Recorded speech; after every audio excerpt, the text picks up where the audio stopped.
In a prestigious magic academy, where talent for magic is considered the most valuable thing, a question hangs in the air.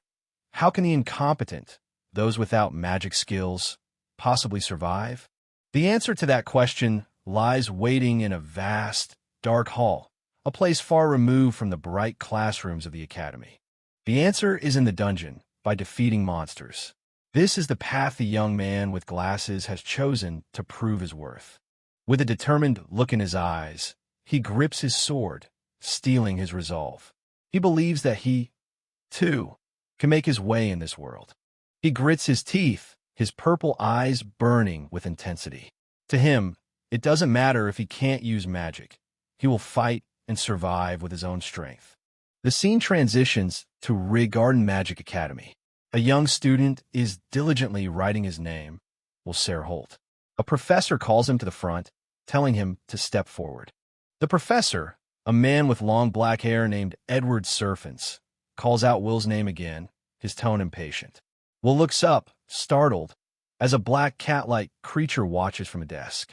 Will hesitantly stands up and says he understands, his glasses slipping down his nose as he looks towards the professor.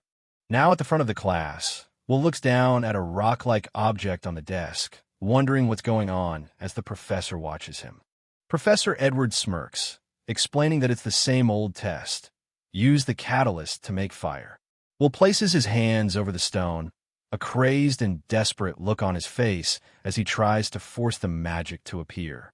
A red-haired student smirks from his seat, while in the crowd, a blonde student named Collet Rowell watches on with a worried expression, whispering Will's name. Professor Edward looks down on Will with disdain. He can't believe a student at this prestigious school can't even use basic magic, stating he expected nothing less from a loser. Suddenly, a student with reddish-brown hair named Shaun Alstar effortlessly creates a burst of fire, mockingly saying he thought he could help. The professor warns him to abstain from such actions, but the damage is done. Professor Edward uses the moment to give a grand speech. He declares that in this world, magic is supremacy, it is absolute. He asserts that magic is authority and power, and the heroes are the magicians. His piercing gaze falls on Will. He declares that those who can't use magic are incompetent and unworthy, and recommends that fools pursuing impossible dreams should leave the school immediately. Will looks on, shocked and speechless. Later in the hallway, Will walks alone, but is stopped by Shaun and his two lackeys. Shaun smirks, telling Will that he showed everyone just how pathetic and useless he is today. Shaun continues to taunt Will, accusingly asking if he's going to the dungeon again to win credits by beating weak monsters, questioning if he feels any shame. Just as the confrontation escalates, a voice shouts for them to stop. It's Collet, who rushes towards the group, determined to put an end to the bullying. Shaun turns his attention to Collet, mockingly asking why a true student prodigy would try to support an incompetent like Will. Collet runs past them without stopping. Collet angrily retorts that Will is much gentler and tries harder than anyone else at the academy, so Shaun shouldn't dare make fun of her friend. Shaun and his friend simply laugh in her face. Shaun scoffs at her defense, saying that no one becomes a good magician, much less one of the 5 supreme wands, just by being gentle and striving. Will's eye widens, a nerve clearly struck by the mention of the supreme wands. Having had his fun, Shaun decides he doesn't want to waste any more time on an incompetent and walks away. Collet turns to Will with a smile, advising him to listen to Edward's sensei and get out of the academy.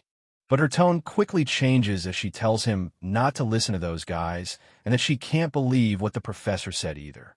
Will admits that he can't use magic, but with a smile, he says he feels lucky that a nice girl like her cares about him. Collet is completely taken aback by his earnest compliment, her entire face flushing bright red in embarrassment. She becomes flustered, demanding to know what he's saying and if he says that to everyone. Will simply insist that she's cute, so he's not wrong, which only makes her shout at him to stop before she brings up her status. Still blushing, Collet gets upset, reminding Will that even if it's a name only, she is the daughter of a nobleman. Will, however, seems lost in thought, looking down at a compass-like device in his hand as Collet asks what's going on. Later, Will and Collet stand on a balcony overlooking the city. Collet remarks on the beautiful day and the warm light, while Will mentions the 5 supreme wands, the supreme wizards who are said to be holding up the sky. The story of the 5 wands began long ago, in ancient times. A mural depicts how humanity was once imprisoned in darkness by invaders of heaven, never knowing the sky. But there were 5 wizards who rebelled against the invaders, their hooded figures standing defiant against the oppressors. They defeated the invaders, sealing them in heaven and restoring peace to the world. They became legends, known as the 5 supreme wands. Back in the present, Will muses that this powerful title, a dream for any magician, is still inherited today. Collet playfully salutes, wondering aloud if the ice princess at the window is also watching them. Will confirms that she is, in fact, doing just that. Collet looks at him, confused by his statement. High above, a beautiful, long-haired woman sits by a window, bathed in sunlight, her serene eyes gazing down at the world below. Will looks up towards the light, as if looking at her, and his thoughts drift to the moon and the sun, triggering a distant memory. The scene flashes back to his childhood. A young girl named Elfaria excitedly tells a young Will that in the real sky, there is a moon and a sun. Will looks at her, captivated. Elfaria continues, describing a beautiful sunset that tints everything red. She tells him that if you get to the top of the tower, the one closest to the sky, you can become one of the 5 wands and watch the sunset. Eagerly, young Will suggests they go look at it together, and a tearful Elfaria agrees, calling it a promise. But back in the present, Will reflects on that childhood vow. She was a true genius, destined to be one of the youngest 5 wands, while he was just an incompetent simpleton. A split image shows his present-day determination and his past innocence. He admits to himself that he still can't forget that promise, and it's the only reason he's still here, making a fool of himself just to try and stand by her side. Suddenly, Will is jolted back to reality, his eyes wide with shock as someone shouts at him. He's been knocked to the floor in a cluttered office. A man with glasses and blonde hair tied back, Wagner-sensei, is yelling at him, calling him a fool. Will scrambles to calm him down. Wagner-sensei is furious, shouting that Will knows he can't use magic, yet he went alone to the 7th floor of the dungeon. He warns Will that if he keeps this up, he's going to die. Will apologizes profusely to Professor Wagner. He then explains with a sheepish grin that it's just that. This is how he earns his credits. With a sigh, Professor Wagner confirms the extermination of an evil guard based on the proof Will presented. He then announces that he is giving 2 credits to Will, whose face lights up with joy. Professor Wagner says, "Good," and signs the official paperwork, granting Will the credits he so desperately needs. As he works, Professor Wagner asks Will if he's still planning to become one of the 5 wands. He explains to a listening Will that to climb the tower, he must first advance to a higher course. The professor lays out the requirements, a total of 12,000 credits across 3 subjects: literary knowledge, practice, and real experience. He then points out the glaring issue with Will's plan. Professor Wagner states the harsh truth. Since Will can't use magic, there is no way for him to get the necessary credits in the practical field. Will argues back, saying that's precisely why he has to earn his experience credits. Professor Wagner looks at him sternly, stating that trying to climb the course using only the dungeon is completely impossible. The words hang in the air, and Will's eye widens in shock as the harsh reality of his situation sinks in. Will trails off, unable to finish his protest. Professor Wagner looks on as Will quietly insists, "Even so, I..." After a moment of silence, the professor changes his tone. Professor Wagner suddenly changes the subject, reminding Will that he lost credits on the last exam and now needs to get at least 4 more this week. Will is shocked by the deadline, but grits his teeth, realizing he has no other choice but to get them with all his might for the sake of his grades. Professor Wagner adjusts his glasses, telling Will not to mind him too much and to just look at the report. Will, still seated, looks up at the professor, wondering what he means. Wagner casually mentions that he got a report that a Baskerville was spotted on the 6th floor, and it seems a certain learner hasn't gone to exterminate it yet. Will looks up from his desk, surprised, realizing the professor is giving him a hint, an opportunity to earn the credits he needs. A student gratefully thanks Professor Wagner. In the background, another commotion unfolds as a disruptive student is forcefully dragged away, being called a fool and a brat. Meanwhile, a mysterious, blindfolded man lets out a sinister grin. The words 6th floor and Baskerville hang in the air, hinting at a powerful presence deep within the dungeon. Elsewhere, a red-haired student named Shaun smirks with malicious intent. He declares that he'll finally be able to make a certain good-for-nothing disappear from the academy. The scene shifts to a massive, Gothic structure looming under the night sky. This is the entrance to the academy's dungeon, ominously known as the door to the underworld.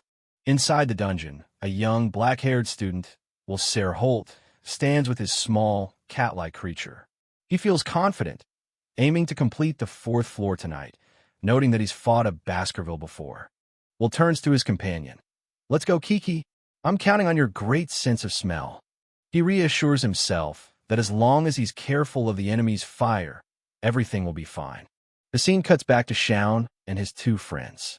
Shaun arrogantly proclaims that the school has no need for incompetence, turning to his friends for agreement. One of the friends nervously asks if they'll be okay alone on the 6th floor. But Shaun reveals his cruel plan. They will eliminate the monsters first, ensuring the worthless trash runs out of credits and gets expelled. His friend's doubt infuriates Shaun. "Who do you think I am?" he snaps. The friend quickly apologizes, affirming that Shaun is an elite. Shaun scoffs, his contempt for Will clear. He rants that a person who can't use magic has no right to be in the academy, and that his very presence is annoying. He declares that they must go after Baskerville. Just as one of the friends suggests they use a search spell, a massive, powerful arm smashes into his face, sending him flying. His companion looks on in shock and horror.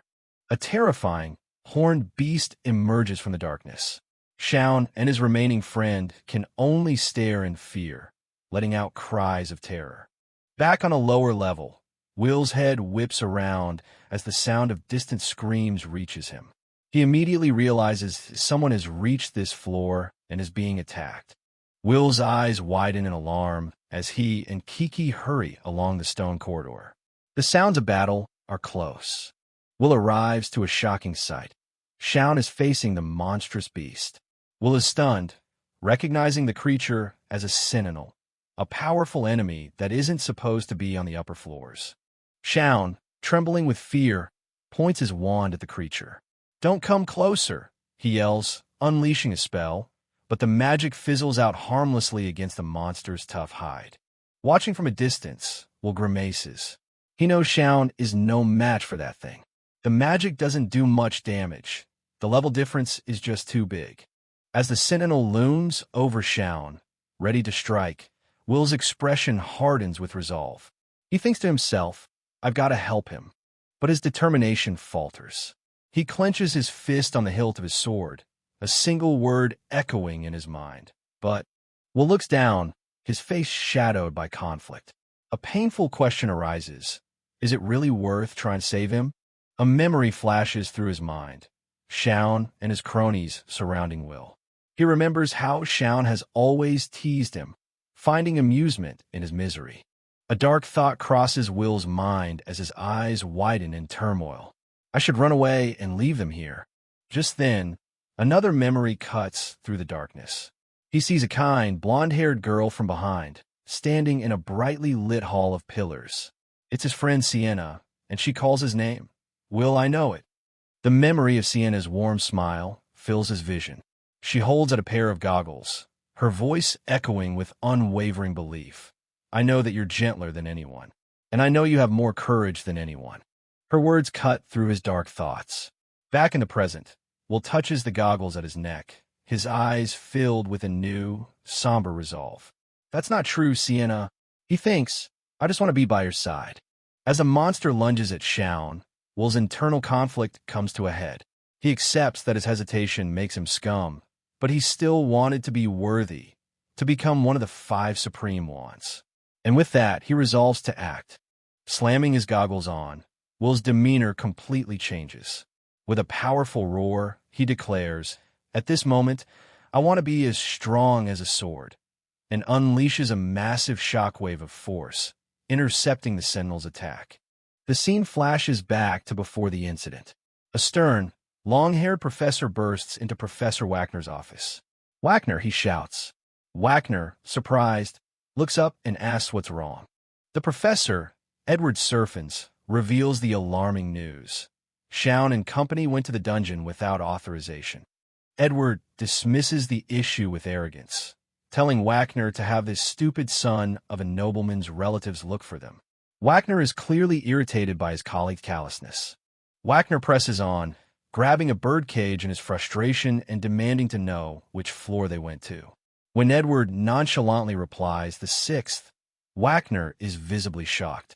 A sly smile crosses Wagner's face. He says there'll be no need to look for them. He activates a crystal ball, revealing a live feed from the dungeon, and tells a confused Edward Will is on that floor. Back in the dungeon, Will is a blur of motion. He expertly dodges the Sentinel's clumsy attacks and counters with powerful sword strikes that tear through the stone floor, moving with a speed and power that defy belief. Shaun watches from the ground, his face a mask of utter disbelief. "What the hell? Is that it?" he stammers, unable to comprehend the overwhelming power being displayed by the boy he'd always belittled. His mind reels as he watches Will fight. Is it really? It's that worthless? Shaun's entire perception of Will is shattering before his eyes. Professor Edward stares into the crystal ball, his jaw slack with astonishment. What? What the hell am I looking at?" he mutters, his composure completely gone. Professor Wagner calmly begins to explain the impossible sight before them. "Will is a real dissident," he states, much to Edward's confusion. Wagner reveals Will's secrets. He explains that Will possesses the mysterious power of wizards, the immense strength of the dwarves, and a perceptive ability to predict an enemy's movements just by seeing them once. As Will faces the monstrous Sentinel, Wagner's voiceover continues. "Once, it is true that Will cannot use magic." Will's eyes, sharp behind his goggles, track the Sentinel's attack. "I saw it," he thinks, perfectly predicting the move. As he dodges and counters, Edward can only watch, stunned into silence. But, still in this world full of magic, Wagner concludes he is a unique warrior. The panel shows Will standing coolly over the monster's severed arm. Wagner's explanation reaches its climax as Will poises for the final blow, and the cut of his sword is mightier than thunder. With a single devastating slash, Will cleaves the massive Sentinel completely in two, the sheer force of the blow obliterating the ground around them. In the quiet aftermath, Will approaches the dumbfounded Shaun. He offers his hand to help his bully up from the ground. Will asks with genuine concern, "You are not wounded?" But Shaun can only glare back, his face twisted in a snarl of humiliation and rage. Back in the office, Professor Edward is seething. "Don't joke," he screams. "You think I'm going to accept that? I'll never accept that someone who can't use magic can surpass a wizard." Another student cries in distress in the hallway as the enraged Professor Edward storms past, unable to handle the blow to his pride and worldview. Sometime later, Will stands nervously outside Professor Wagner's office in the main academy building, presumably to report on his dungeon excursion. Sometime later, Will stands before Professor Wagner. With a loud thud, he presents his proof of conquest. The massive, horned skull of the defeated Sentinel dropped unceremoniously onto the professor's desk. Will and his companion Kiki cheer in unison. Across the desk, Professor Wagner looks utterly exhausted by the whole ordeal, pinching the bridge of his nose as he reluctantly awards the points. A small victory for the boy with the sword. In a world where magic is everything, at a grand academy built to nurture it, one boy stands in defiance of it all. This is his story. A young man who trusts only in the strength of his steel, and a young woman who wields the power of magic. This is a story of wands and swords. Continuing from the previous chapter, a professor poses a question to his class. What does it mean to climb the tower? He then explains that it means advancing in class until you reach the top class. Ultimately, the goal is to become one of the supreme wizards who reign there at the pinnacle of the Tower of the Wizards. The professor elaborates that there are two ways to advance to the superior class. The first is to create a new magic, while the second is by getting credits in the academy. He notes that very few manage to advance via the first way.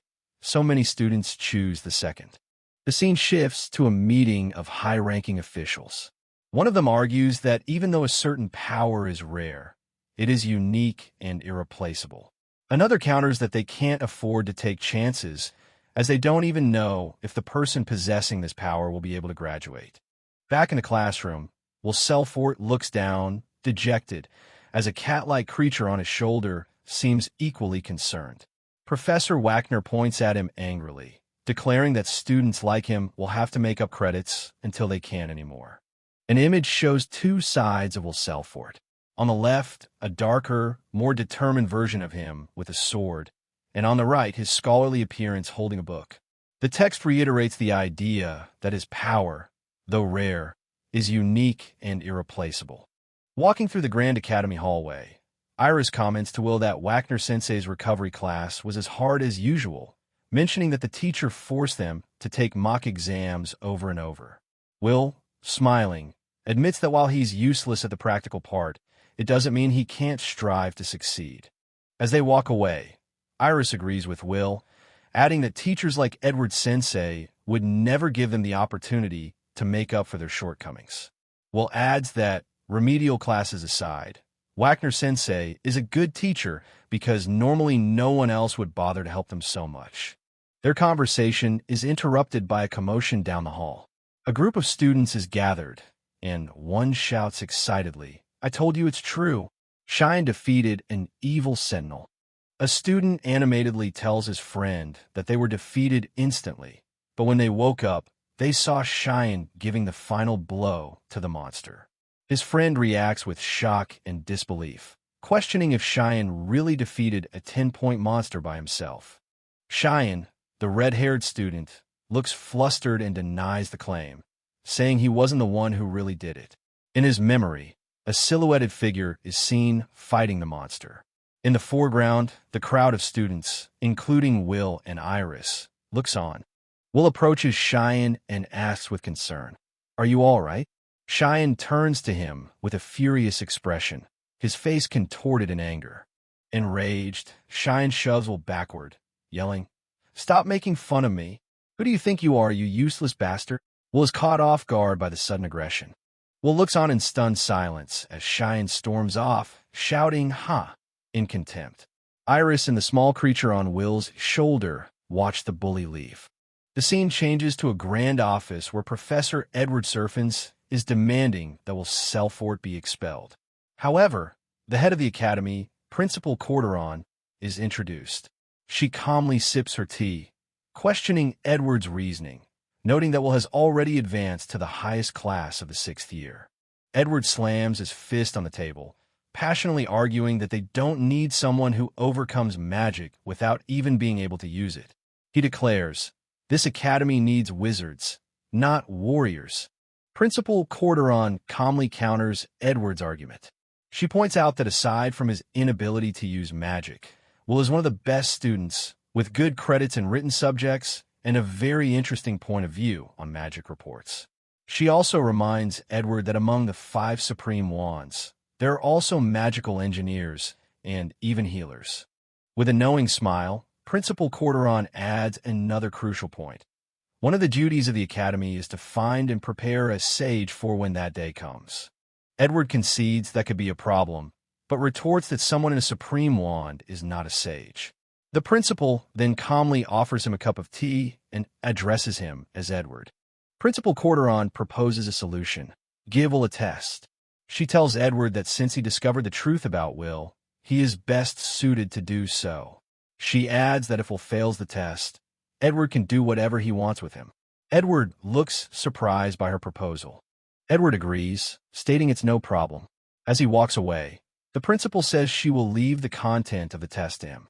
The principal tells Edward, the dark serpent wizard, that as the person closest to the 5 supreme wands, he should try it out and evaluate Will with his own eyes. Edward stands with a determined and powerful aura. The scene shifts to a vast, quiet, free classroom. Several students, including Will and Iris, are scattered around the large tables, studying diligently. The focus is on a hand intently writing with a quill. Iris asks Will what subject he's taking. Will, surrounded by books, explains that he's analyzing history from different points of view. He reads about the year 344 of the magical calendar, when the battle of Azarons by the otherworldly people began, noting how the dwarves were exploited. Will continues writing, explaining to a curious Iris that he knows he has to be perfect. If he drops a single digit, he'll lose his chance of advancing to the higher class. He adjusts his glasses, adding with a newfound empathy, "Besides, I think I understand the feelings those dwarves had." As he speaks, a vision of the past fills the frame, showing a vast army of dwarves. He describes them as foolish and brave warriors who kept advancing, even when faced with the overwhelming power of powerful mages. Continuing their study session, Will summarizes his understanding with the phrase, "In a nutshell, I understand never give up." Iris recognizes these as the words of Wagner-sensei. Will, adjusting his glasses, agrees, saying he likes those words very much and that determination is the only way for people like them to beat magic. Will raises a fist with determination, declaring that's why he has to keep trying hard. As he does, Iris looks at him with sudden concern. She notices something amiss, exclaiming, "Will, you got a gray hair." The two students erupt in a panic over Will's gray hair, with Iris shouting that she told him he was trying too hard. Their commotion is cut short by an imposing figure stepping into the room, asking, "What's all the noise?" The figure is revealed to be Professor Edward Serfens. Will is startled, stammering his professor's name. Edward ignores their apologies for studying and coldly orders Will to come to the practice field, alone. At the practice field in front of the Grand Academy building, Edward tells Will to consider himself lucky. He sarcastically offers a one-on-one makeup class as an exception for Will's repeated failures in practical subjects. Will is confused by the offer, while Edward flashes a sinister grin. With a menacing look, Edward declares that he alone will take care of evaluating Will, telling him to be prepared for what's to come. The test begins. Will throws a punch, but Edward effortlessly deflects it. Looking down on his student, Edward states the simple condition of the test. Will must hit him just once. Edward lays out the severe consequences. If Will manages to pass, he will receive 5 credits. If he doesn't, he will be expelled. He brandishes his wand, informing his stunned Will that he has no right to refuse. Edward unleashes his dark aura, taunting Will with a chilling statement. A useless person is not even allowed to dream of becoming a supreme wand. Edward unleashes a powerful spell, Dark Dalbekins. He tells Will that he has now given him the motivation to fight, so it is time to start the test. Meanwhile, back inside the academy, Principal Corderon has summoned Professor Wagner to her office. She apologizes for calling him so suddenly, but says she felt he should know about the situation. Wagner looks into a magical projection and is horrified to see Will being brutally overpowered by Edward on the practice field, surrounded by a massive magic circle. He cries out their names in shock. As Wagner demands to know the meaning of the brutal fight, Principal Corderon calmly watches the events unfold in her scrying bowl. She sternly forbids Wagner from stopping the examination that Edward is conducting. Back on the field, a battered Will struggles to his feet. He thinks to himself how cruel the test is, lamenting that of all the teachers, it had to be Edward's sensei. Wagner desperately asks why this is happening. The principal calmly explains that it's because Edward is a climber who made it to the top of the tower, the man who came closest to being a supreme wand. Edward unleashes a dark fireball. Will dodges, but the force of the low-level dark magic spell is immense, causing Will to question its power as he's thrown to the ground. Edward doesn't relent, casting another spell, Dirge. A massive explosion of dark energy erupts, engulfing Will completely as he tries to defend himself. Will reflects on his failed attempts.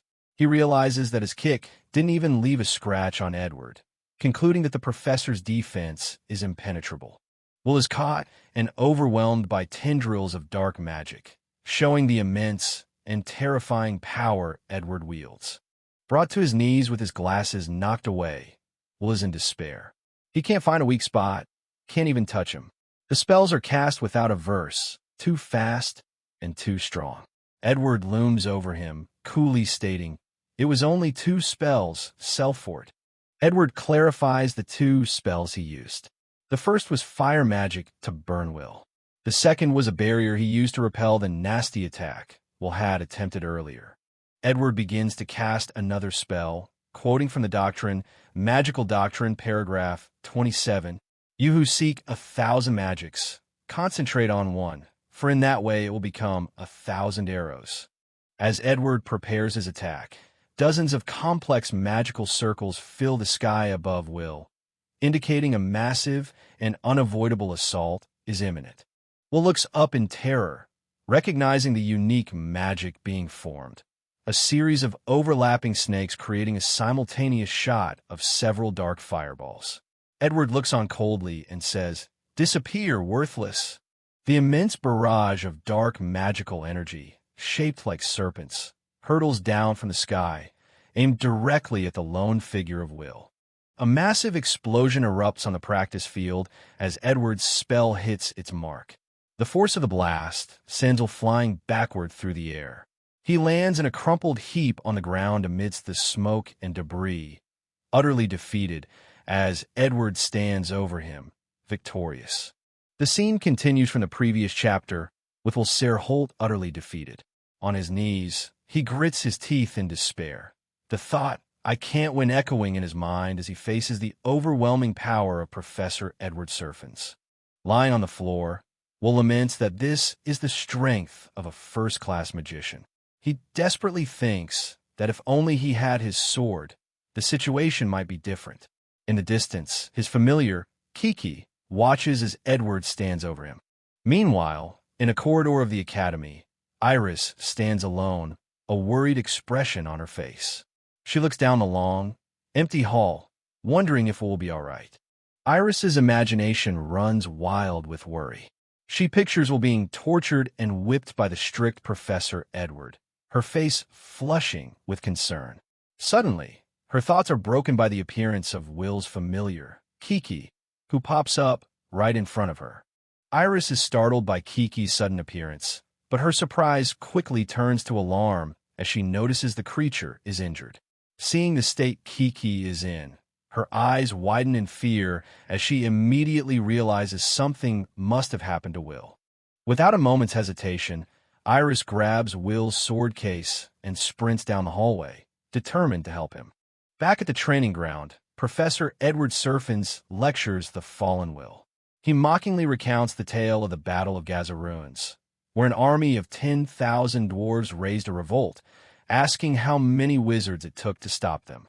With a triumphant and cruel expression, Edward declares that the answer is only one. He emphasizes his point by contemptuously stepping on Will's head. Edward's face contorts with fanatical belief as he screams at Will that it's the law of the world. Swords can never beat wands. He commands Will to give up his silly dreams. Despite being pinned to the floor, Will's spirit isn't broken. He looks up defiantly at Edward, muttering through his pain that it doesn't matter and that he still wants to reach the supreme wands. Will shouts his ambition with all his might, his eyes burning with determination despite his battered body. Infuriated by Will's insolence, Edward kicks him across the floor. He looms over him, screaming, demanding to know what drives him to keep standing up against such impossible odds. Will struggles to his knees, his face bruised and bleeding. He looks up at Edward with a fierce glare, wiping his lip and holding his glasses, preparing to answer the professor's question. With a raw, desperate voice, Will declares his reason. "I want to be next to the one I love." The unexpected, heartfelt confession leaves Edward momentarily speechless. Edward scoffs at the answer, calling it nonsense and impure. But Will's resolve doesn't waver. He shouts back that he doesn't care if the path is full of thorns. He's going to keep the promise he made to Elfie and watch the sunset with her. Just in the nick of time, Will's sword comes flying through the air towards him. A wide shot reveals it was Iris who brought it, and she cheers him on. A smile of relief spreads across Will's face. Will lands gracefully, his large sword now transformed into a smaller, more agile blade in his hand. He stands ready, his cape billowing as he prepares to face Edward on more even terms. A close-up shows Will's eyes, filled with a newfound focus and determination as he adjusts his glasses, ready for the counterattack. Holding his sword, Will's entire demeanor has changed. He is no longer the defeated student, but a true swordsman ready for battle. Enraged that Will now has a weapon, Edward yells, calling him an idiot with a sword instead of a wand. He unleashes a powerful magical attack, commanding Will to get lost. Edward's magic streams through the air, a series of deadly energy blades aimed directly at Will, who stands his ground in the distance. With incredible speed and precision, Will leaps and deflects Edward's magical attacks one by one, his sword acting as a perfect shield against the barrage. Edward looks on in disbelief, gritting his teeth in frustration. He can't comprehend what he's seeing, wondering if Will possesses a rare magic sword that negates magic. Refusing to be outdone, Edward unleashes his true power. Countless complex magic circles fill the air, weaving together to form a grand, unavoidable spell designed to crush Will completely. The sight triggers a paralyzing memory in Will. His body trembles as the terror of facing 1,000 fireballs floods his mind. His legs shake and he wants to run. He doesn't want to fight. He knows the man before him, one of the closest to the 5 supreme wands, is about to unleash that same hell upon him again. But in that moment of terror, Will's fear solidifies into unshakable resolve. His eyes gleam with determination as he clenches his fist, realizing that despite the danger, this is his last chance to pass the test and advance. Edward unleashes his devastating spell, a chaotic storm of dark magic that engulfs Will. Believing his victory is absolute, he screams, "It's over!" From the sidelines, Iris watches in horror, crying out Will's name. Instead of retreating, Will charges directly into the magical vortex. As he does, he recalls the story Edward had told him, the story of the Battle of Gazaruns. His mind flashes to the sequel of that battle, a detail Edward had omitted. It showed a dwarven warrior leading his troops in a furious charge. In that story, the leader of the dwarven army, Gers, had lost almost all of his comrades in the face of the wizard's overwhelming power. And yet, despite the impossible odds and the loss of his army, Gers managed to do the unthinkable. He landed a single, decisive blow on the wizard. The wizard he fought against, an elf, recognized the dwarf's incredible courage and fierceness as a warrior, even as their blades were about to clash. Will pushes forward, inspired by this tale of defiance. Edward watches in shock as he realizes what Will is doing. He's recreating the legendary battle. Just like the dwarf Gers, Will's sword was aimed not at the wizard himself, but had reached the wizard's wand. In a stunning move, Will dives through the magic, his sword pointed directly at the source of Edward's power. Will bursts through the dark magical energy, his eyes wide with focus as he closes the distance to Edward, enduring the destructive power of the spell. The moment of impact arrives. A dramatic close-up shows the expressions of both fighters. Edward's shocked disbelief against Will's desperate, all-or-nothing determination. With a resounding clash, Will's sword strikes Edward's wand, the force of the impact sending shockwaves through the air. Will has successfully landed a hit. Edward stares, stunned, as Will holds the position, his body trembling from the strain. A crack appears on the blade of Will's sword from the sheer force of the blow. A slow smile spreads across Edward's face. He looks at his student with a newfound respect and announces, "Will sell for it. I give you 5 credits. Will has passed the test." As the test concludes, Iris rushes towards Will, calling his name. The tension finally leaves Will's body, and he begins to collapse while Edward turns and walks away from the training field. Iris catches Will as he falls, holding him and asking with deep concern if he is okay after pushing himself to such an extreme limit. Elsewhere, in an ornate office, Principal Corderon, who has been observing the entire battle through a large scrying mirror, exclaims with delight, "Splendid!" Professor Wagner, who is watching alongside the principal, is left speechless and sweating, utterly amazed by the outcome of the test and Will's incredible feat. The principal explains that Will's last attack was powerful enough to break through Edward's barrier because he cleverly used the attack itself as cover. Edward, walking away, concedes that Will landed a definitive blow that overcame the magic. Back on the field, Will sits exhausted but content next to a relieved Iris. She smiles, saying his final, decisive move was exactly like a sword. The scene transitions, reflecting on Will's identity. He is known as Will Self-Fort, the talentless, the scholar, but he is also just a young student, shown here in his everyday life as a paperboy. A flashback shows a typical morning for Will. He works his paper route, cheerfully greeting a dwarf-like craftsman named Donin-san, showing his diligent and friendly nature. While on his route, Will reads an article about the reserved snow princess Teferia, also known as Elfie, who managed to create 10 new magics on her own. He is amazed by her excellence and feels inspired to strive to catch up with her. He reads on, learning that a new upper-class order has been announced, and the client is none other than Elfaria herself. This news shocks him, establishing a deeper connection to his goal. The story returns from the flashback to the present day, with the scene shifting to the rustic dormitories located on the quiet outskirts of the main magic school campus. The scene cuts to a dorm room, where a student named Rost is sitting at his desk. Suddenly, Will bursts in with a wide, energetic grin, asking Rost if he can prepare a magic item for him. Iris, who is also in the room, looks up in surprise at his hurried entrance and asks him what's the matter. In his dorm room, Will Serholt stretches as he gets ready. He tells his roommate, who is studying at his desk, that he'll be heading into the dungeon since his supplementary classes are done. With a bright, determined smile, he exclaims that he has to hurry, as he's received an order from Elfie. Will leans over his roommate's desk, explaining that the order is to get a core from a frost walker on the 4th floor. It seems they're needed to create a lot of magic catalysts, and the reward will be great. With his eyes sparkling with excitement, he tells Rosti he needs one of his magic items. Rosti, looking amused, calls his roommate honest. He hands over 2 spherical, intricately designed magic items, telling Will to take them, and that he added something extra to the one he'd previously lent him. Now fully dressed in his gear, Will stand by the door.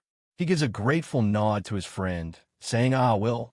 Then, filled with energy, he dashes out the door, yelling, "Thanks, my magical engineer friend." Rosti looks on with a wry smile, telling Will to take care of himself. Will, munching on a pastry Rosti likely gave him, looks back with a determined gaze. With the pastry still in his mouth, Will gives a final, happy thank you before turning to leave on his mission. The scene shifts to ancient stone carvings depicting a history of the world.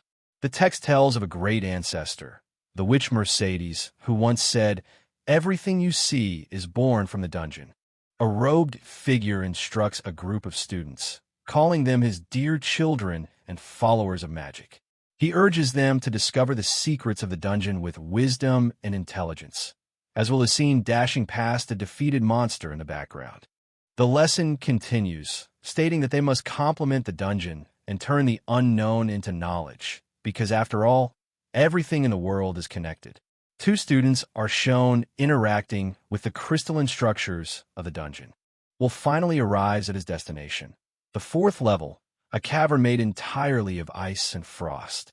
Will assumes he's the first to arrive, but he is immediately proven wrong. He looks on in shock, wondering why the level is already crowded with other students engaged in a fierce battle. As Will watches with a look of stunned surprise, a frost monster is shattered into pieces nearby. A group of 3 students confidently strides through the now cleared area. The one on the right cheers, saying he expected nothing less from Cheyenne, while the one on the left congratulates him on an excellent job blowing away the Frostwalkers. The red-haired student, Cheyenne, clicks his tongue in annoyance, his eyes narrowed with displeasure. Cheyenne thinks to himself that these weaklings are not enough. He needs a stronger opponent, like the one from before. As Cheyenne walks away, Will watches him, shocked. He can feel the intense hostility radiating from Cheyenne. Will continues to observe the scene, perplexed by the overwhelming hostility coming from Cheyenne as he moves further into the icy cavern. Suddenly, a massive, gaping maw filled with razor-sharp teeth lunges forward from the shadows. Three terrifying, bird-like monsters with huge mouths appear, looming over a startled student with braided hair and glasses. Seeing the imminent danger, Will, now wearing his goggles, grins with anticipation and yells out a warning. "Watch out!" The monsters lunge towards the other students. Iris, the girl with glasses, looks up in confusion as the creatures fly past where she was just moments before. Now sitting on the ground amidst the aftermath, Iris is dazed and confused, muttering, what happened?" She looks up and sees Will holding a massive, spectral sword. She realizes with a shock that it wasn't magic that saved her. It was a sword. Iris looks up, her eyes wide with shock as she takes in the scene and the boy who just saved her with an impossible weapon. Pushing his goggles up with a cheerful grin, Will asks if she's all right. A flustered Iris stammers that she's fine and thanks him profusely.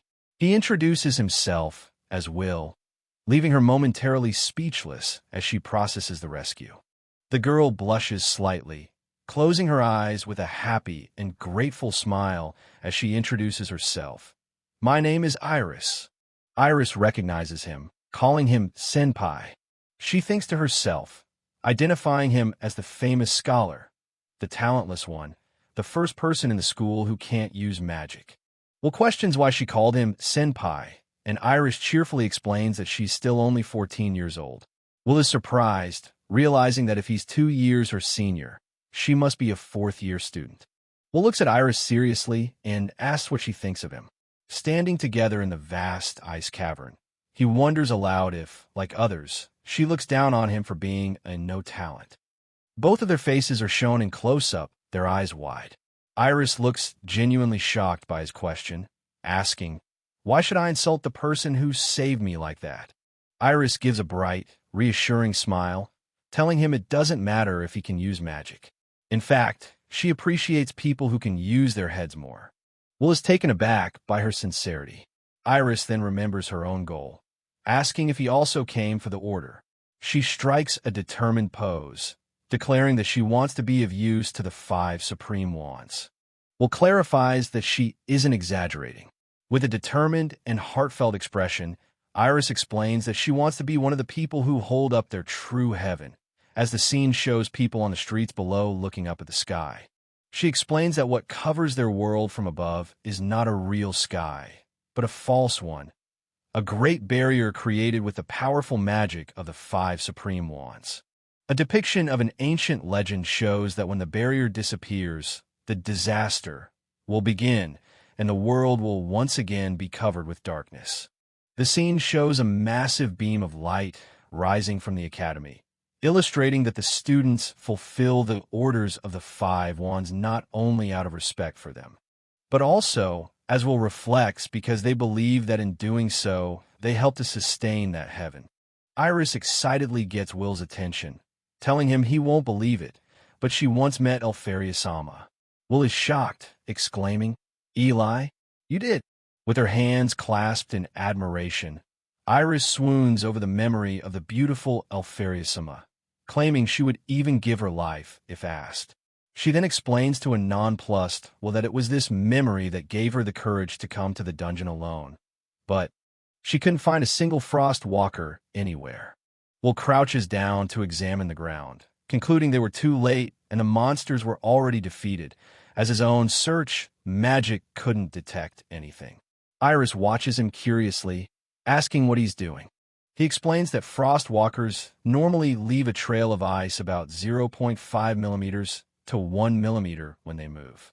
However, the faint traces left here are much larger than that. Will stands up, gravely concluding that this means there's a giant nearby. Iris is flustered, asking how he could possibly know that without using magic. He calmly replies that it's likely in a place her search magic can't reach. Staring intently at Iris, Will explains his reasoning. Because I know how great magic is, but I also know that it's not absolute. He continues, stating this is especially true inside the dungeon. He pulls out one of the spherical items his roommate gave him and prepares to use it, adding besides. Will pushes his glasses up, looking confident. He states that even though he has no talent, he has wisdom and intelligence, coupled with all the experience he's gained so far. As they stand in the vast, empty cavern, Iris, who has also put on a pair of goggles, thoughtfully repeats his word, experience. Their conversation is cut short as a colossal, crystalline monster with countless eyes and a gaping maw of teeth appears, looming over them from the cliff above. With the giant monster looming above them, Will's eyes swirl with intense focus. This is the moment he spoke of, the experience of turning unknown clues into terrifying, tangible knowledge. The massive creature immediately lunges from a cliff, crashing down towards them. Reacting in an instant, Will grabs Iris and leaps clear of the devastating impact. Mid-air, Iris can only look back in shock at the sheer scale of the behemoth that now confronts them. Landing safely, Will and Iris stare up at the behemoth that has emerged. Will asks her, "Do you see it?" as Iris nervously adjusts her collar, confirming in awe that it truly is a giant. Before them stands the massive creature, a horrifying frost rex, its crystalline body covered in countless, unblinking eyes. The scene opens on a desolate, icy landscape where Ser Holt and his companion, Colette, are on a mission. They're suddenly confronted by a terrifying, multi-eyed ice monster. Colette looks up in shock and fear at the colossal beast looming over them. Colette, with her knowledge of magical creatures, immediately identifies the monster. It's a Frost Rex, a special, powerful level 6 enemy from the 4th floor and an advanced form of the Frostwalker. The beast erupts from the frozen ground with immense force. As the ground trembles, Will quickly pulls Colette behind him protectively, telling her to stay put. Panicked, Colette protests, shouting that physical attacks are completely ineffective against the Frost Rex. The terrifying power of the Frost Rex is revealed. It can instantly freeze anyone who gets too close, earning them the name Dwarf Killers. The only known way to defeat these untouchable beasts is with ranged magic. Believing the fight is impossible, Colette desperately pleads with Will, her senior, telling him that this is not an opponent he can possibly fight. Will, however, remains completely unfazed. Tossing aside his cloak, he calmly states that it's no problem, ready to reveal a hidden truth to the astonished Colette. With a confident smirk, Will makes a shocking confession. He's already defeated many of these Frost Rexes before. Without another moment of hesitation, Will leaps into the air, launching himself directly at the giant monster, leaving a stunned Colette watching in disbelief. The Frost Rex retaliates, firing a barrage of sharp ice projectiles. Will, with incredible agility, gracefully dodges the attack while continuing to close the distance. The monster changes its tactics, unleashing a swarm of heavy, bomb-like projectiles from its body, trying to overwhelm with a different type of ranged assault. As he analyzes the creature, Will explains that the Frost Rex's weak points are fire and explosions. As if on cue, a fiery blast detonates against the monster's side.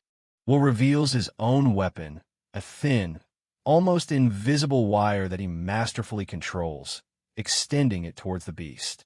He then channels immense power, gathering a bright, fiery energy in his hands that courses through the wire, preparing for his final move.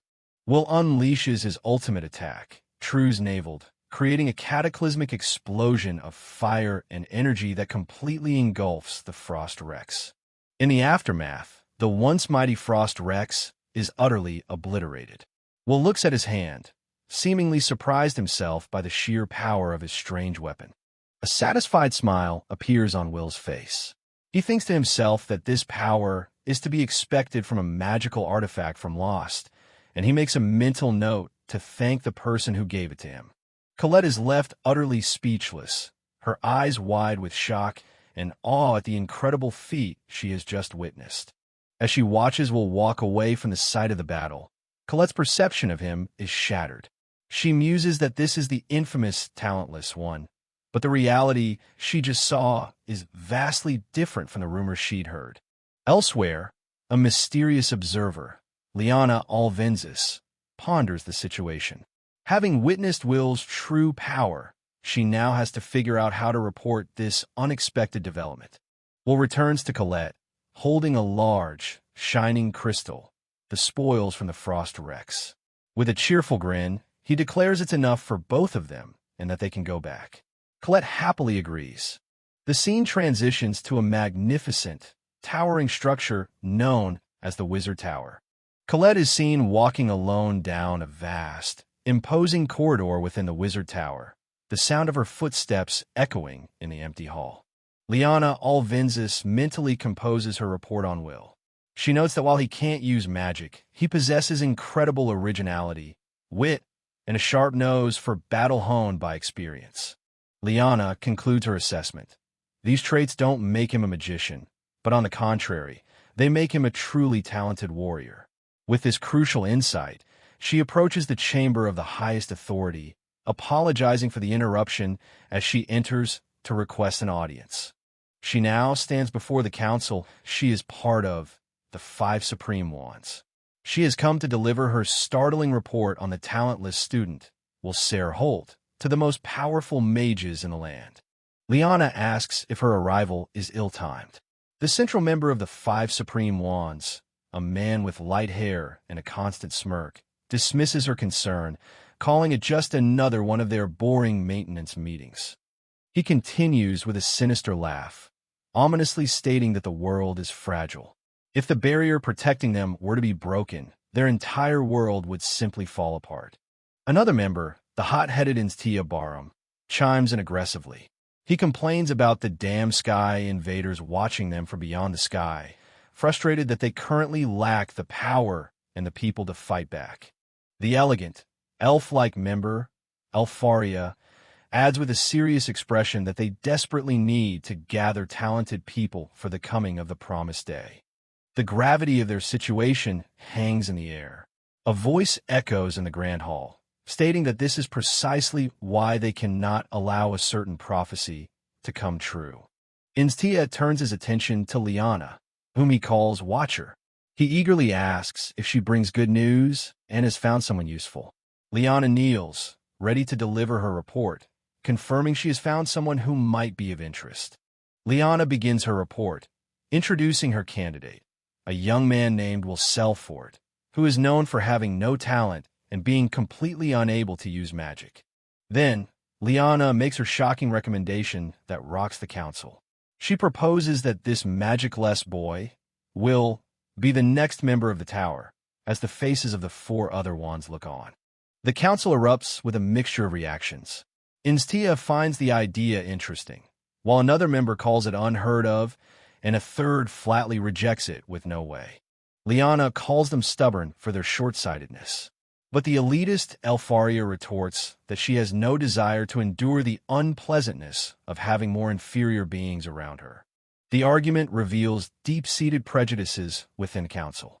Instia claims he wouldn't hesitate to use even a dwarf if they were useful, prompting a sharp-featured woman from the Lightning Tribe to question why a savage, like him, is even on the council. The smiling man in the central throne calmly raises a hand, ordering them to stop their little fight.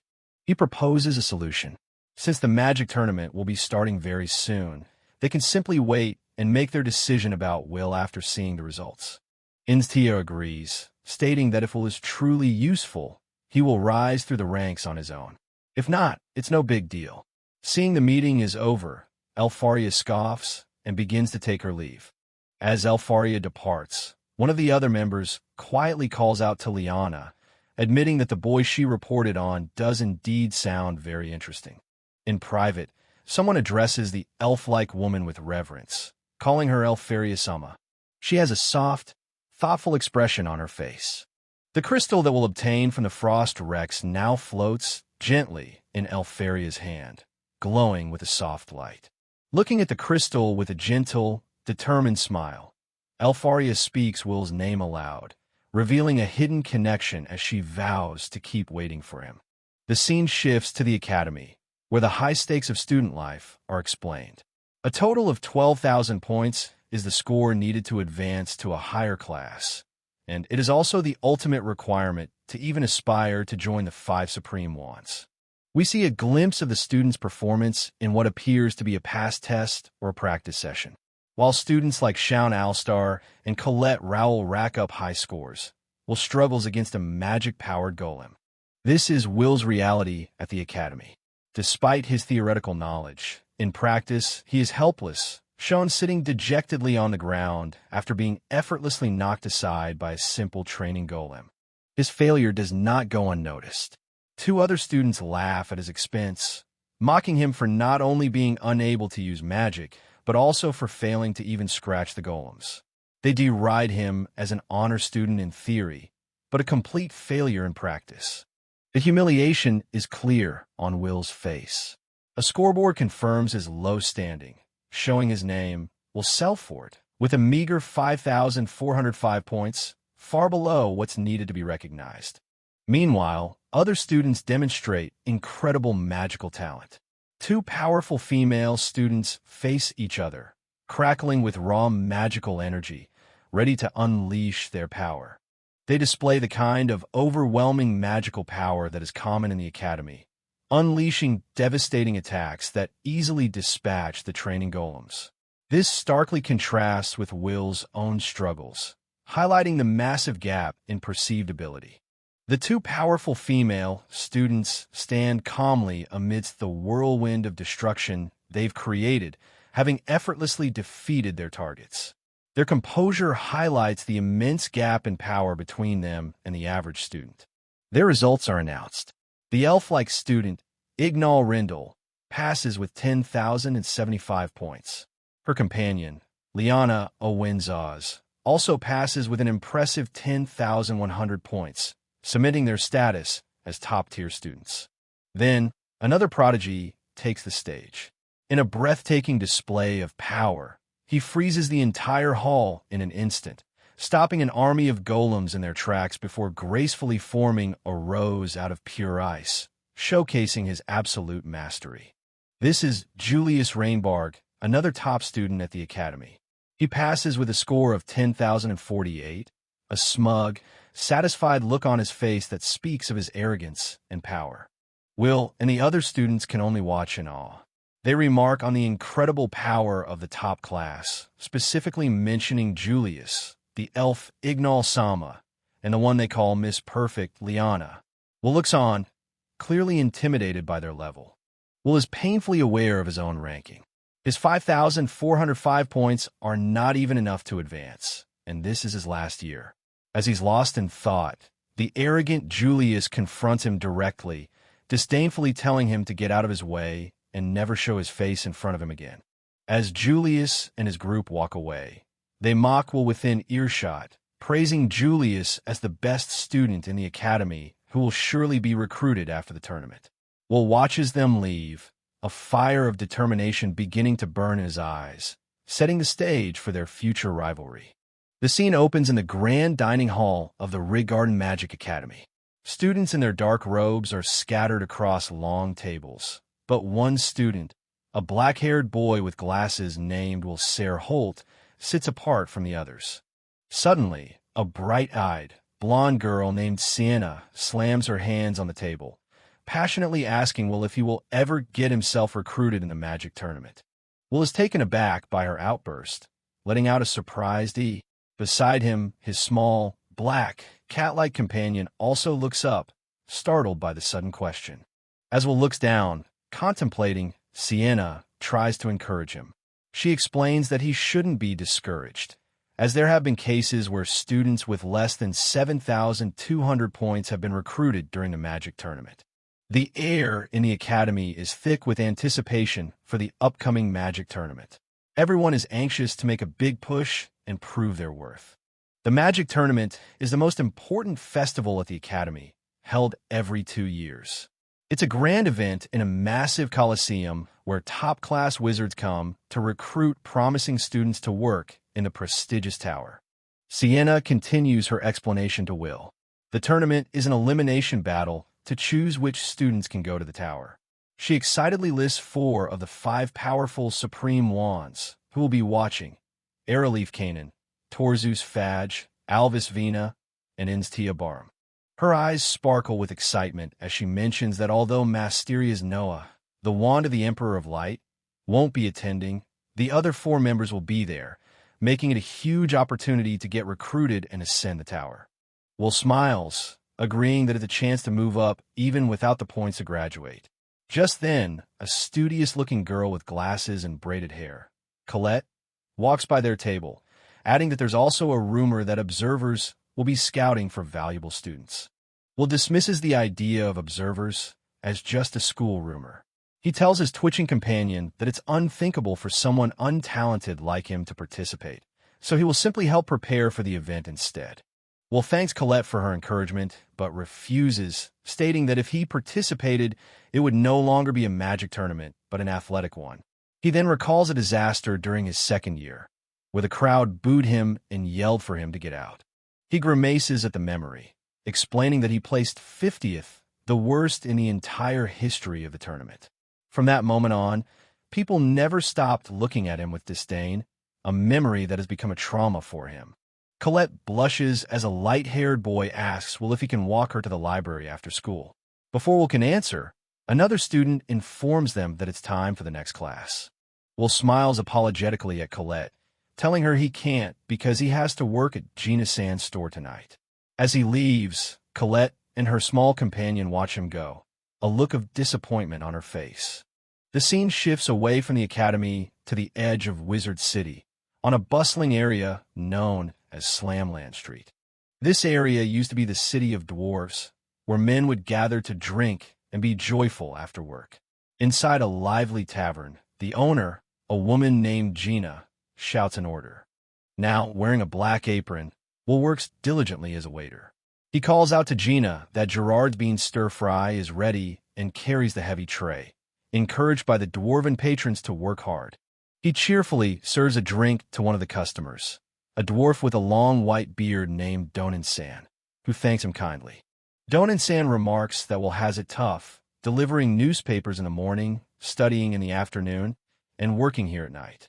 He asks about the Magic tournament and the bonus for participating, but Will flinches and insists he won't participate, explaining that untalented people like him can't get scholarships if they don't work. Gina yells at Will to stop babbling and get back to work. She points to his partner, the same light-haired boy from school, who is diligently working. The boy, who is called Losty, cheerfully greets a new table. Will thanks his roommate Losty for the help, who explains that he likes to help and experience work without using magic. In the background, Gina complains that her other worker recently quit and tells Will to try and bring a new one, much to Will's exasperation. Outside the tavern, someone desperately shouts, "Please don't say that." While cleaning dishes, Losty asks Will if he's sure about his job, questioning why he doesn't ask a certain Wagner-sensei for a better one, implying the salary the dwarves pay isn't very good. Will stacks a pile of clean plates, thoughtfully replying that besides everything else, he doesn't want to cause more problems for Wagner-sensei, implying a deeper story there.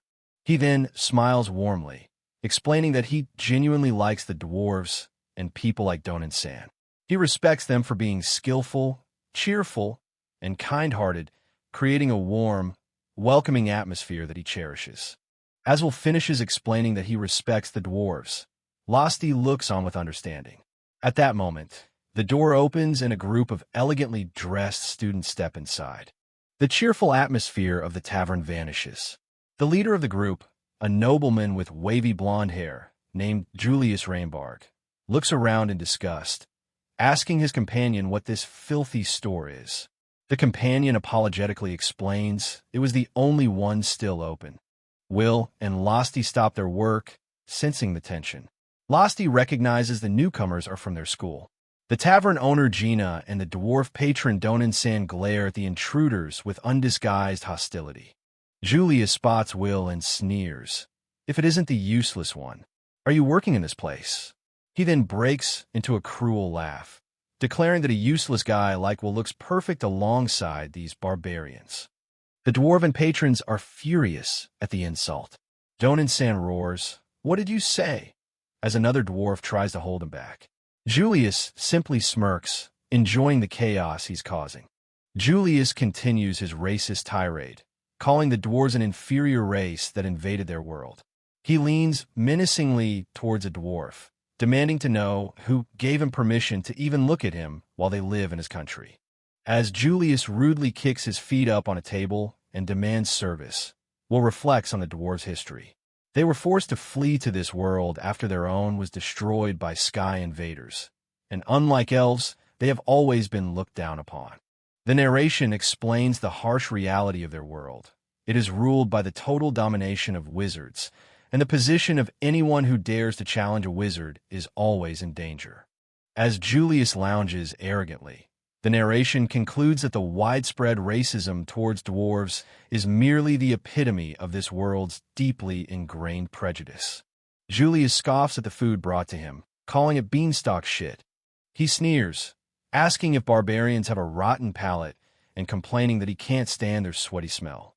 His insults escalate as he shouts that they stink worse than pigs and should get out of his country. Will, Losty, and the dwarves watch, their anger simmering as Julius taps his finger on the table, expecting obedience. Having heard enough, Will calmly takes off his apron and walks towards the nobles. He stands before Julius's cowering companion and says with cold fury, "Apologize for what you said." Julius turns his head, a look of annoyed disbelief on his face. "What?" he asks, as if he can't believe someone is talking back to him. Will stares him down, defending the dwarves with passion. He explains that their beans are the best because they are grown in arid lands, and their sweat is a sign of their hard labor, not something to be scoffed at. Julius laughs dismissively.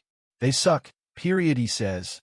He leans in with a sneer, asking Will if he empathizes with them because neither of them can use magic, then flips the dish off the table, calling them annoying. Julius's companion, emboldened, starts shouting at Will, calling him a talentless moron and telling him to get out. As he yells, Will clenches his fist, his patience finally broken. Losty, Gina, and Donin-san watch in shock and anger. In a sudden, swift movement, Will grabs the companion by the head and brutally slams his face into the wooden table. As the student collapses, Will declares that in truth, they, the wizards, are the ones who are far more barbaric and ignorant. Will stands over the unconscious noble, turning his attention to a momentarily stunned Julius, who quickly recovers and breaks into a wide, menacing grin. A look of pure, malicious excitement spreads across Julius's face. "It's been so long since anyone has dared to offend me," he says, his voice dripping with menace. The dwarven patrons look on in alarm. Julius draws his wand, and the floor around him begins to freeze over with sharp ice crystals. "Looks like you need to understand who you're messing with," he threatens. A magical aura surrounds Julius as he stands amidst the wreckage, screaming at Will, "You talentless fucker." Julius leaps into the air and unleashes a powerful ice spell. A massive wave of crystalline wings made of sharp ice erupt from his back, aimed directly at the unarmed Will. The blast of ice shards tears through the tavern. Will is thrown backward by the force, as Losty dodges out of the way just in time. Will lands on his feet, managing to brace himself against the magical onslaught. Will manages to block the worst of the attack, but a large ice shard still pierces through his arm, drawing blood. The patrons and Losty look on in horror, with Donin-san exclaiming that Julius is way out of line. Ignoring his injury, Will glares at Julius with fierce determination. Julius, in turn, stares back, his eyes wide with shock and disbelief that the talentless Will could withstand his attack. Julius grins maliciously, telling Will he has changed his mind. He says he won't be satisfied with just freezing him in this filthy place. Withdrawing his magic, Julius officially throws down the gauntlet. "You talentless bastard. I hope to see you at the magic tournament," he declares, vowing to crush Will in front of all the spectators before turning to leave. Will is left standing silently amidst the ice. With a look of unwavering resolve, Will grips a nearby broom handle like a sword.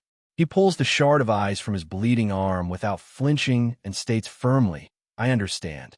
I'll participate." Losty and Donin-san watch with concern. As Donin-san calls out his name, Losty looks at Will's intense expression and thinks to himself, now he's mad. The stakes are set in a final, intense confrontation. Julius sneers that when he wins, he'll make Will disappear from the academy for good. Will, clenching his teeth, retorts that when he wins, Julius will apologize to Donin-san and all the other dwarves. The scene transitions to an empty locker room where Will sits alone, contemplating. To fulfill the promise he made, the boy has decided to take up the sword once more, ready to compete and hone his skills for the battle to come. With new resolve, Will prepares to master his abilities.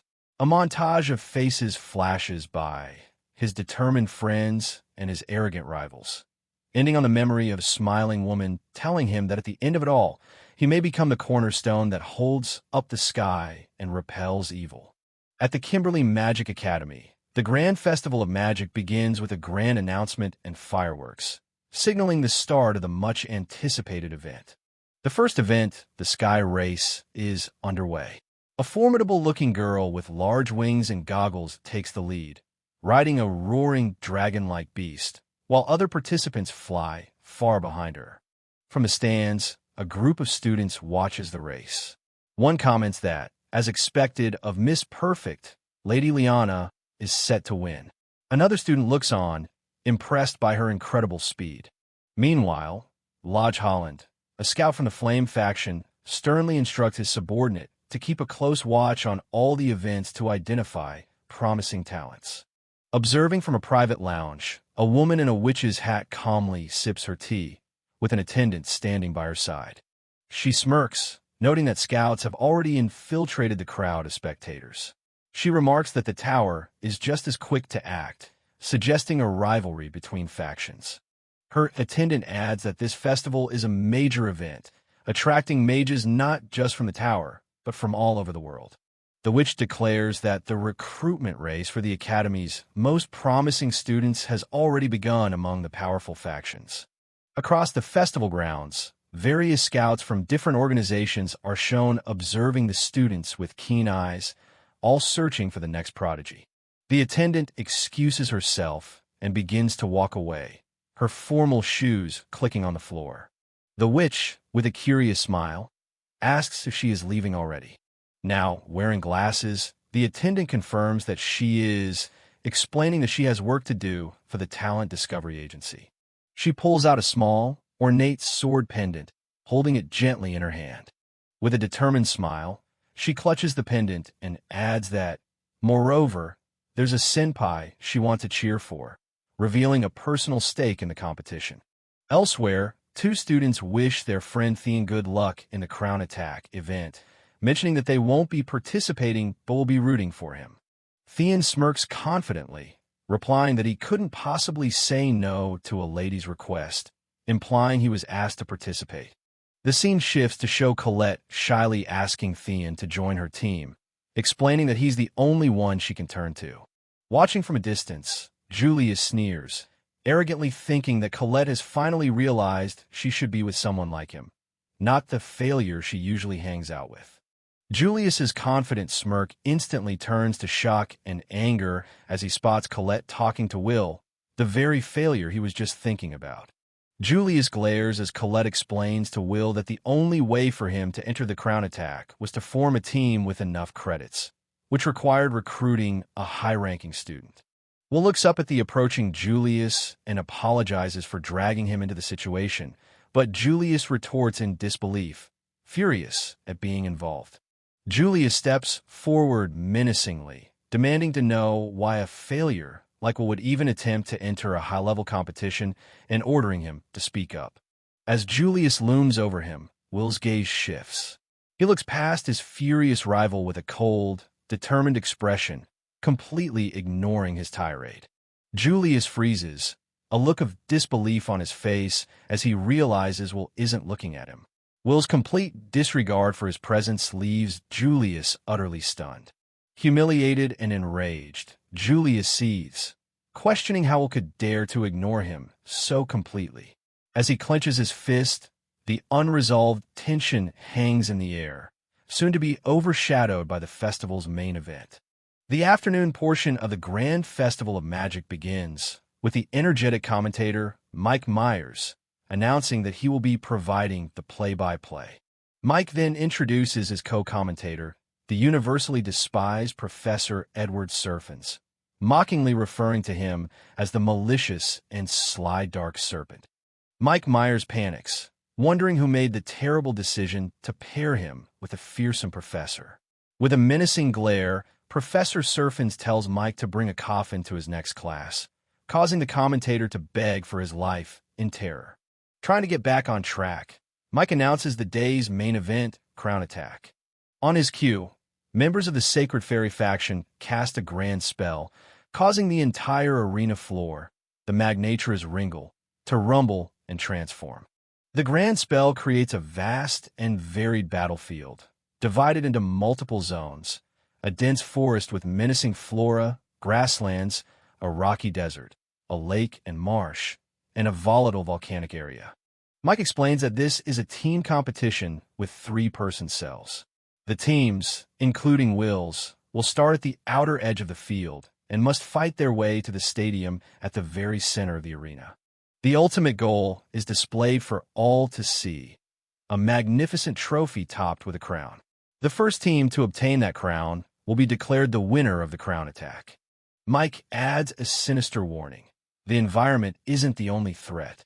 The entire playing field is littered with carefully designed traps laid by the Academy's own professors.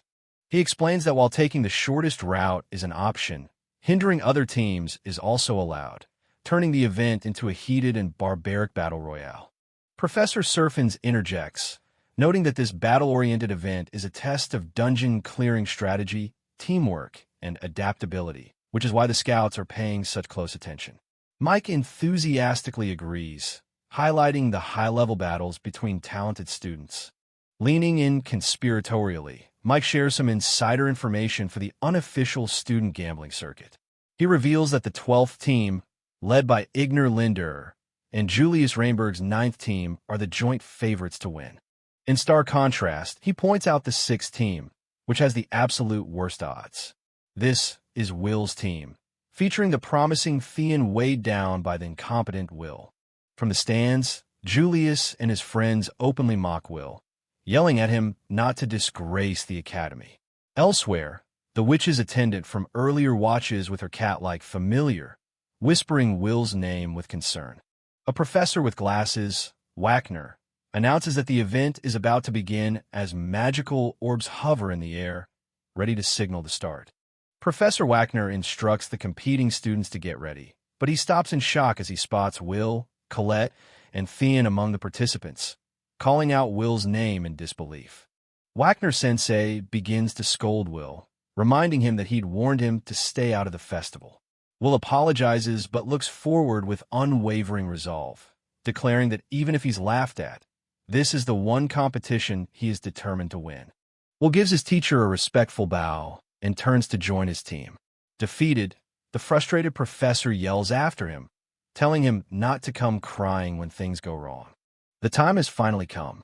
Mike Myers shouts for the Crown Attack to begin, and the student teams, including Will's and Ignor's, surge forward. As Will's team sprints through the gate, one of his teammates notices an obstacle already in their path, questioning if it's a stone circle.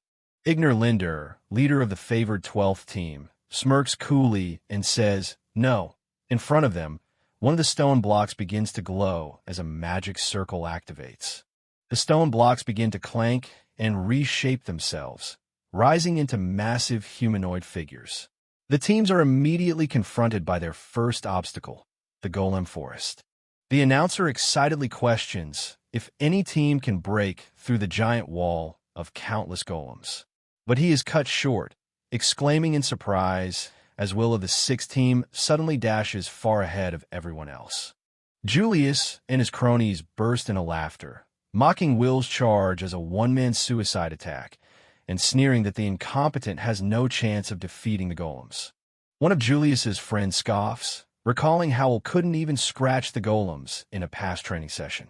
Ignoring the mockery, Will shouts to his teammate, Colette. She confidently replies, I'm counting on you, signaling their plan is in motion. With their strategy underway, Colette remains behind the front line. She closes her eyes and takes a steadying breath, preparing to unleash her magic in support of Will's daring charge. As Will leaps acrobatically between the golems, Colette enacts their plan. She crushes a vial and chants, Reside, O drops of earth. Protect, O land of steel. Her bloodline magic, Roal Zeke Gordelet, sends a wave of ground transmission magic that surges towards Will, forming a massive gauntlet around his arm. Empowered by the giant magical gauntlet, Will doesn't even break his stride. With a single, powerful punch, he completely shatters the first golem in his path, sending its head flying. Without stopping, he smashes another golem to pieces, using its crumbling body as a stepping stone to continue his relentless charge through the mechanical forest. The entire stadium is stunned into silence. Julius and his friends, who were just mocking Will, are left speechless, their faces frozen in disbelief. Even the commentators, Mike Myers and Professor Surfins, are shocked by the display. The magical viewing orbs crackle from the sheer force of Will's attack as the commentator Mike Myers finally finds his voice, screaming, Wah! What the heck was that? Watching from the sidelines, Professor Wagner lets out a defeated sigh, muttering to himself that he just knew this was how things were going to turn out. Colette gives a cheerful wink, explaining that even if Will can't use magic, there's no rule against him using a weapon created by magic. The announcer shouts about the incredible turn of events while Thean smirks, and against all odds, the sixth team is the first to break through the golem forest. As Will runs past the debris of the destroyed golems, a label identifies him as a learner, an honor student in written tests only, emphasizing the shocking contrast between his academic status and his overwhelming physical power. The chapter concludes with a dramatic close-up on his determined face, his name echoing in the arena. Will Selford.